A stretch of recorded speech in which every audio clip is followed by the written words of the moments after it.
পাঁচ দিনব্যাপী ক্রিকেট টুর্নামেন্টের শুভ সূচনা নদিয়ার আশানগরে। খেলাধুলায় পারে সকলকে জীবনের সঠিক দিশা দেখাতে।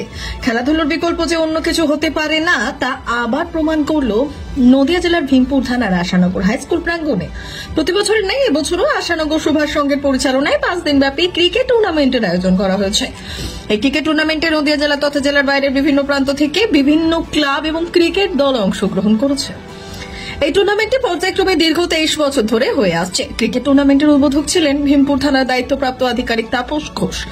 এছাড়া উপস্থিত ছিলেন জয়ন্ত সাহা এবং বিশিষ্ট সাংবাদিক, গুণীজন, সমাজসেবী সহ ক্লাবের প্রাক্তনী ও বর্তমান সদস্য ও সদস্যরা। খেলার উদ্বোধন অনুষ্ঠানে জনসমাগম ছিল চোখে পড়ার মতো। অনুষ্ঠান শেষে জয়ন্ত সাহা সাংবাদিকদের মুখোমুখি হয়ে বললেন, যে আজকে শুভ একটা দিন, মেরি ক্রিসমাস আপনাদের মারফত আপনাদের ভিউয়ার্স যারা আছে সবাইকে জানাচ্ছি।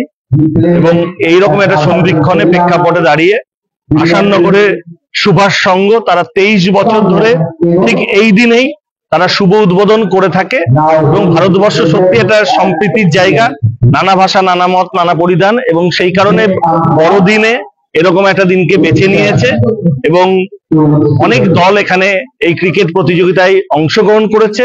এবং আসুন সকলে মিলে আমরা খেলাধুলার মাধ্যমে বাংলার যে খেলার পরিবেশ, খেলার সংস্কৃতি আমরা ফিরিয়ে আনবো। মাননীয় মুখ্যমন্ত্রী সেটাই চাইছেন এবং তারই উদ্যোগ হিসেবে শুভ সংঘ এই যে উদ্যোগ নিয়েছে অত্যন্ত প্রশংসনীয়।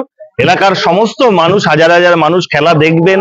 প্রচুর সম্ভাবনাময় ক্রিকেটার এখান থেকে উঠবে এবং সবাইকে আমি অগ্রিম শুভেচ্ছা জানাচ্ছি। ধন্যবাদ। ব্যুরো রিপোর্ট, উত্তরের প্রহরী।